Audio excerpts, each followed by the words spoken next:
Hello, magandang araw muli mga Karagon. Ngayong video na to ay ipapakita ko sa inyo kung paano ngayong araw na to ipapakita ko ngayon sa video kung paano gumawa ng kantuhan sa pagtatile sa poste o sa lababo kasi CR. Kasi ang iba ginagawa nilang kantuhan pag ganyan lang. Pansinin nyo pag ganyan, yun dito kita yun dito, pangit, kumbaga pangit yung tingnan kasi ganyan lang. Tapos dito makita pangit tingnan, di ba? Yan, makantuhan niya pangit. Kasi ngayon ang kantuhan kasi ngayon sa mga pagka-tile, kailangan siya naka 45 kung tawagin, pero ang tawag talaga nun 90 degree kasi ngayon kinasanayan 45, kaya 45 natin i-accurate kasi 45. Kung hindi nyo pa alam kung paano gawin yun o kung paano gawin to, panoorin nyo itong video na to, pakakita ko sa inyo kung paano ginagawa ang pagkantuhan niya. Itong kanto na to saka itong kanto na to, pag didikitin natin yan, bali magaganyan sa itsura niya, parang ganyan itsura niya. Yan, itong kanto na to, tapos itong kanto na to, magdidikit yan, ganyan, bali nakaganyan siya, nakaganyan yan, 45. Ayan, papakita ko sa inyo para matutunan nyo sa hindi pa marunong magkanto nito. Kung marunong naman, sa mga ano lang to, sa mga hindi marunong kumanto, hindi pa alam kung paano gagawin, ito chance nyo na to na matutunan. Huwag nyo i-skip para makita nyo step by step kung paano ko ginagawa. Ito na, kailangan nyo lang maorag ng lapis. Kailangan nyo ng lapis, tapos guhitan natin dito. Ayan.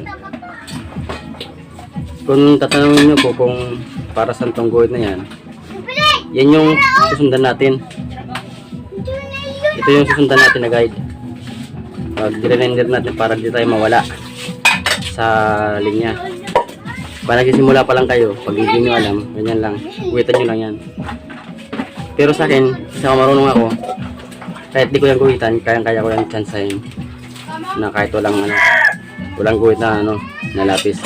Pero dahil ipapakita ko sa inyo kung paano gumawa ng tama para di kayo mahirapan, ginuhitan ko. Ayan. Para makuha nyo yung tamang linya, para magkatapat siya. Saka pati itong isa guhitan natin. Ito guhitan din natin ito. Yan.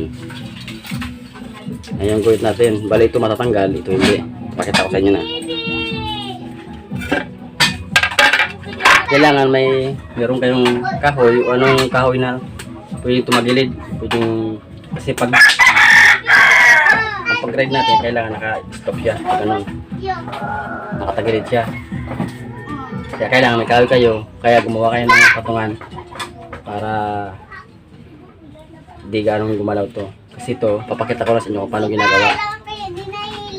Alas hindi. Saka kailangan gamitin nyo pang tiles. Ang tawag nito ay diamond.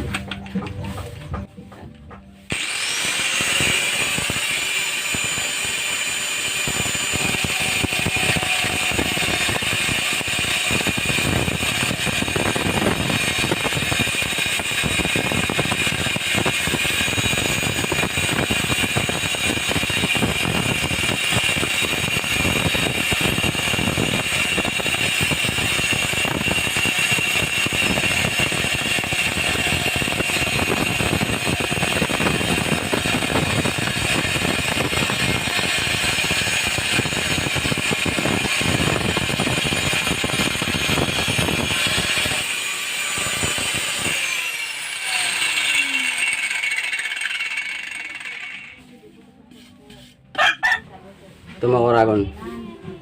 Yan, madali lang, di ba? Ito yung ating guhit. Pininahan ko lang yung guhit natin, pininahan ko lang.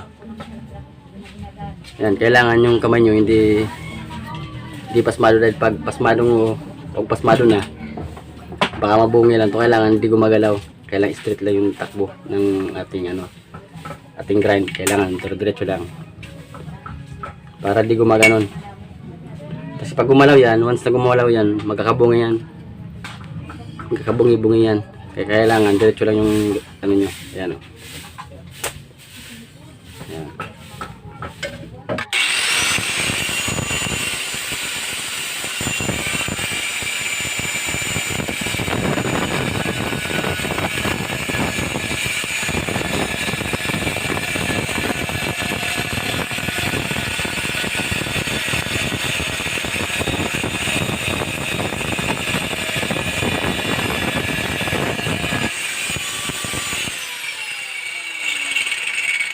Yan mga oragon.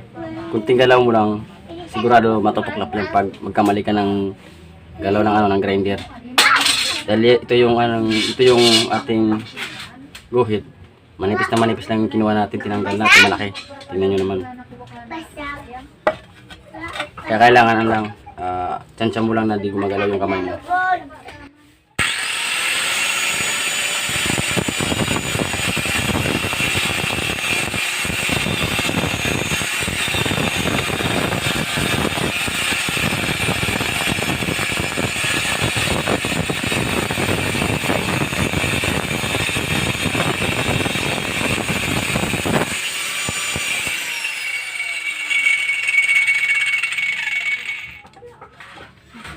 Ito na mga kuragon, ayan ang itsura.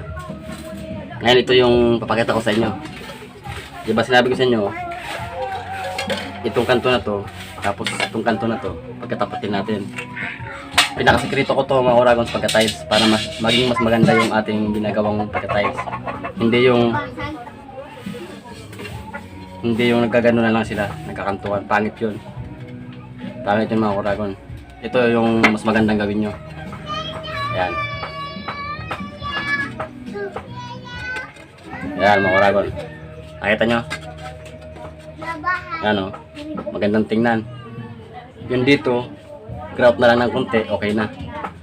Yan mga kuragon, tips ko sa ngayon dahil mas maganda to sa mga nagka-tiles. Kung marunong ka nito, ikaw ang hanap-hanapin pag nagkapagawa ng mga tiles. Lalo sa CR, mga kantuan, mga poste. Ikaw ang hanap-hanapin nun. Maging pakyawan man, ikaw ang gustong kunin nun dahil sa kanto pa lang, sulit na. Hindi na sila malulugi. Kaya yan tips ko sa inyo mga kuragon. Yan. Ganun paggawa. Yung dito niya. Yan. Tapos dito, nagtapat. Yan, pinagtapat natin. O, diba ang ganda? Tingnan. Pag kinanto natin sa poste. Nakatigit sa poste, nakaganon. Kantong-kanto. Ano mga kuragon? Sana yung may natutunan naman kayo sa aking ginawa ngayon tungkol sa pag-fortify ng tiles. Sana improve naman ako sa mga kapwa ko construction dyan, sa mga gustong matutong mag-tiles. Marami pa ako sa inyo ipapakita. Abang-abang lang kayo sa sunod kong kapakitang video. Maraming salamat sa mga nagsusuporta sa akin at sa mga kapwa ko sa construction. Shout out sa inyo lahat. God bless. Thank you.